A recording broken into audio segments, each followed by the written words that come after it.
Yo, what's good, YouTube? I'm back. I'm about to start reacting to videos, yo. Yo, I actually fuck with this nigga, bro. Like, this nigga who we're about to watch, yo, I be fucking with you, yo. Like, I be fucking with you. I haven't seen this video yet, but I've seen a lot of your videos, bro, and I really be fucking with you. I like the interviews. Like, I like how you be interviewing people and they be telling their side of the story and shit. It's just lit to me. But, yeah, for the people who don't know, I'm Young Brock. I be making music and shit. I probably should have said that first, but fuck it. I'm not about to edit this shit. It's 5 a.m. I just got home. I'm chilling, you feel me? But, yeah, bro, I be fucking with this dude, bro. Like, I'm about to see. I'm about to see what to do on your first day in prison. Cause fuck it, I might be going right there. Let's just get right into this shit. Everybody, and welcome back to another episode of Lockdown 23 and 1. And today we're going to be jumping back into the penitentiary mind state. I know a lot of people, man, say, man, stop talking about prison, okay? Stop talking. You're not in prison no more. But this channel is built and intended for the individuals that might be going to prison. You know, 1 out of 200 people are locked up in a prison right now in America. That's right. That's crazy. One, Yo, if that's true, that's crazy. one out of One in 200. That's 1 in 200 people. How many people graduated in your class, in your high school class? That's 1 in 200 of that people are locked up right now. We're gonna be locked up. That's a lot of freaking people. And a lot of these individuals are out on bond, terrified, not knowing what the hell they're going to do. They've never had any kind of experience being locked up. They might not even be on the streets. They might be, going to prison on some white collar crime. They're not about that life, but guess what? They're going to have to go. So always keep that in mind when you're watching this channel. It's helping a lot of individuals. I'm not just here meditating on my past and, cherishing my moments in the penitentiary. Look, prison was hell on earth. I cannot sit here and explain that enough to you. I mean, I had a decent time in there for what it was worth, but at the same time, man, you're just rotting away. You're just rotting away, and there's nothing cool about prison. So with that being said, let me also tell you my back is blown out. That's right. Every now and then, like once every 5-6 months or so, my back will go out on me. I don't know why. It's like I got some kind of pinched nerve, but I went to go pick up Lucy last night, and her big bone self just freaking broke me down. It felt like I got shot in the back, and now it's a struggle for me to even sit here in this chair to make this video, but I am pushing through it, and I'm making y'all some content. So I hope you enjoy, and the people that might be going to prison, I hope you learn something from this, because this is real stuff, all right? I made a video on, how not to look like a fresh fish in jail, and this kind of falls into the lines of that category. Jail and prison are very different, all right? They're very different. I mean, there's some things that are pretty much the same, but when it comes to the lifestyle and how inmates live, it's totally different, okay? When you go into prison, people are doing some serious freaking time. In jail, they're just awaiting. They don't know if they're going to be facing a lot of time. And sometimes jail can be worse than prison, believe it or not, because people are so stressed. See, I've been hearing a lot of shit. In the case I'm in, I'm praying I go to the feds because, I heard the feds is like the easiest shit. Like jail, it goes, it goes prison, it goes prison, jail, the feds. But some people say it goes jail, prison, the feds, or prison, jail, the feds. But either way, the feds is like where you're like, you know what I'm saying? I heard it's nicer and shit. So I'm hoping that's what I'll be doing. To freak out, and they don't know, they're just getting taken away from their family, and all kinds of stuff is going through their head. They just now losing their jobs, losing their kids, losing their marriage.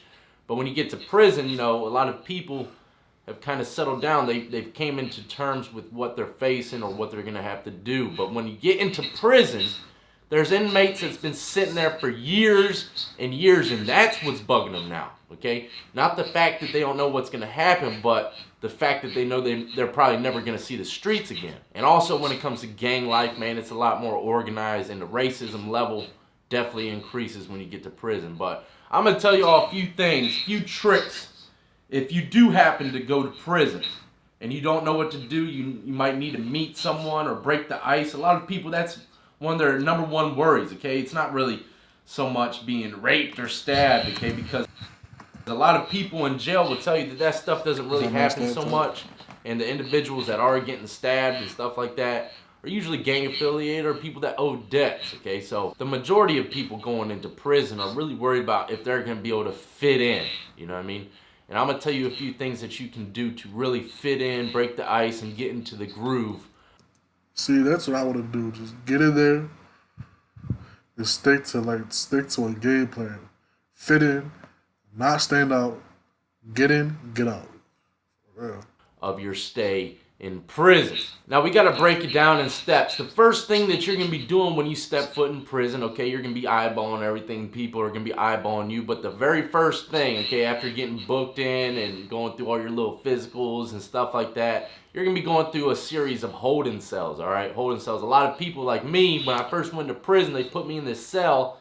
I thought that was my cell for the rest of the bid, but it wasn't. It was like a little receiving room, all right? So they jumped me around to 2 different cells before I even got to the main population. So usually when you go to prison, the first cell that they put you in is not going to be where you're housed for, the remainder of your sentence. So just keep that in mind. But when you do get to the housing unit and you see all these people staring at you, everyone's like, okay, we got someone new. What you're gonna do is walk straight to your cell. But when you get to your cell, more than likely your cellmate's not gonna be in there. And especially depending on what kind of level of prison, let's say you're in a low level prison, dude's probably out doing activities until, count time or something along those lines. They're going to school. But usually in like a 3 or a 4, if your cellie's not in there, he's probably in the pod, because there's really not too much movement going on. I mean, there is movement going on, but not as much as in a low-level prison. So you're going to be looking out for your cellies. He might even be in the cell. That'd probably be the best route that you should hope for.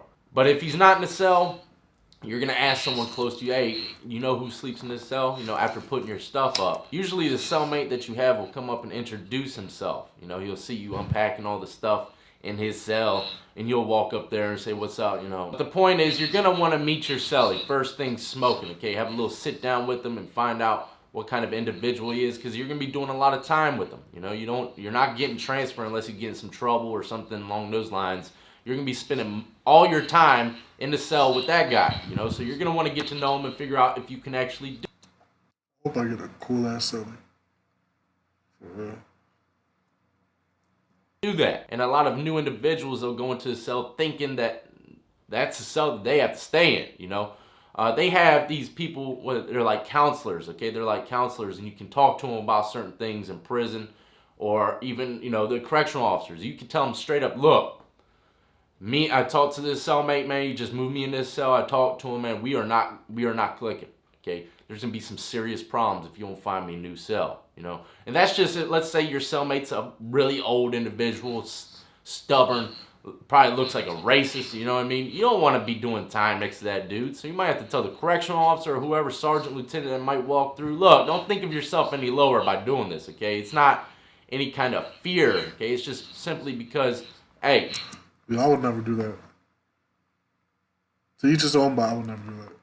You ain't going to click with this dude. You're not going to be able to spend a certain amount of time with him. But you got to approach these correctional officers the right way. You can't just say, hey, oh man, I gotta get out of this cell. This guy's too old, man. He's too old. I can't click with him. You can't say that, I always said the same thing every time if I didn't like the person that they put me in the cell with. Look, me and homeboy are gonna have problems, alright? As soon as you lock these doors, I can almost guarantee the goon squad's gonna come, So it's up to y'all. And typically they're gonna get you up out of there. They don't feel like dealing with all that drama, but sometimes I mean, it does make sense though. Like, if you know you're gonna fight, if you know you guys are gonna be like fucking squabbling, then yeah, it do make sense. It makes sense. they won't. They'll call your bluff and leave you in there. You know what I mean? But anyways, you're going to want to figure out how your cellie is and if you can do time with them. The next thing is very vital to me. I think it is one of the most important things for you to get into the mix and break the ice with a whole bunch of different kinds of individuals. And keep in mind, we're talking about Virginia State Penitentiary. It's nothing like the West Coast where it's all segregated. You're going to be dealing with all kinds of races, okay? Not just your kind. I mean, unless you want to just deal with your kind. But sooner or later, you're going to get in the mix with other individuals, man. That's just how it is. It's blended. And a lot of prisons are blended. But one of the best ways to break the ice and get to know individuals within the pod, man, you better learn on the streets or in jail how to play cards, okay? No, it don't matter what institution. Pro poker player. Pro motherfucking poker player. Don't play with me. Don't play. Yo, my boy just got out of prison. He told me don't gamble. He said don't gamble in prison because I know how you are. Bro, I'm a Institution, unless it's like some kind of super max, you're gonna come in the pod and you're gonna see people either playing chess, dominoes, chess, poker, What you want? 1,000 minimum. Anybody. Checkers, cards, spades, pinochle. This is the type of stuff that you better have learned in jail, because like playing cards and tabletops like that is just like second nature to people in prison. Okay, that's just, it's like drinking water, eating food. That's something that's always being done. And you think that a lot of card games might have gambling. A lot of card games, they don't gamble. You know what I mean? I used to roll up into a pod for the first time, even though it wasn't my first day in prison, but I got transferred maybe to a new prison or a new pod, and I would put my stuff down, talk to the celly. I would go down to the spade table or whatever, and I'd be like, yo, who's got next? You know, I don't even know any of their names yet. You know, I don't know any of their names. I'll be like, who's got next? And they'll be like, you. And then, you know, once you start playing cards, you get to small talk, and they'll be asking you questions the whole time they're playing cards. But yeah, so where you coming from, bro? You know, what kind of charges you have? And they're going to start questioning you left and right. Now, another major thing that you need to look out for, okay, when you first come into prison, there might be people coming up to you. Yeah, even in Virginia prison where the racism and the segregation isn't really at high, there's still a higher level of racism than you ever seen on the streets, okay? So when you go into prison, let's say you go into your cell for the first time and two guys come roll up on you, two black dudes. Let's say you're a white guy, okay, and two black guys roll up on you. That's not typically, they're not typically going to be looking to make friends, okay? They're actually doing some fishing. Someone probably sent them your way, do a little fishing, find out if you're a child molester, find out if you got any money. You know, they might ask you crazy certain questions that might lead into canteen, you know? Man, don't fall into that trap. Don't, as soon as you meet someone and you start talking about money and food, that's bad, okay? That's bad. Just completely veer off of those questions, you know? Don't be scared to be like, look, that, you know, bruh, what does that have to do with anything? You know what I mean? What is my money or my food? How did we even get to this subject of canteen, bro? I don't even know your name. So be on the lookout for that, man. People are always out there scouting, and you might have, typically, you might have an old individual come up to you, man. For real. Most of the times, it's the older individuals that come up to someone because they can see if someone looks like they're probably lost or.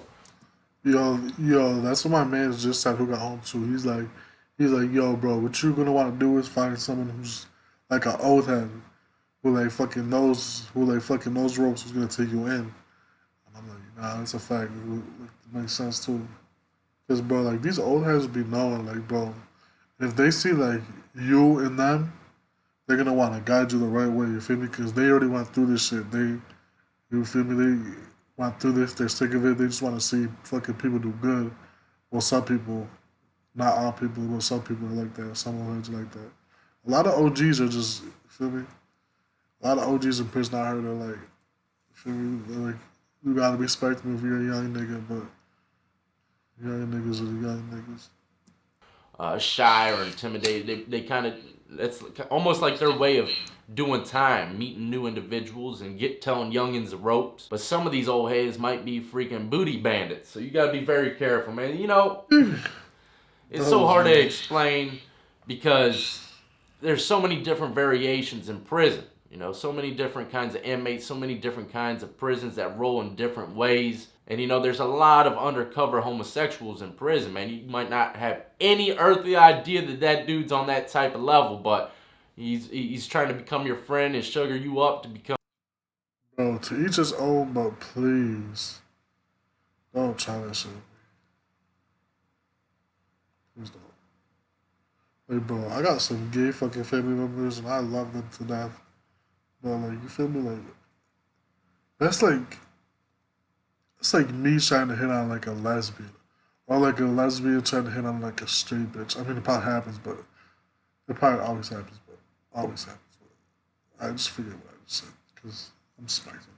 You know, his little sex toy for real. That stuff happens on a regular basis. I told the story on Little Bobby, and a lot of people said, "Hey, you should have helped Little Bobby." Look, how am I gonna help Little Bobby? You know what I mean? I can't help everybody. And you know, the same thing goes for a black guy. If he goes into the cell and two white dudes roll up on him, ask him all kinds of crazy questions, man, even though you more likely will never see that in a Virginia prison. Normally, a black dude walking into prisons and be rolled up on by his own race. We're about to end it right here and pick up part two if y'all fucking with this. But I'll be fucking with death, bro. I'm just trying to like make like fucking parts and parts videos for me. But yo, I'll be fucking with this nigga, bro. Real nigga. All right, we on to the next one. You know, you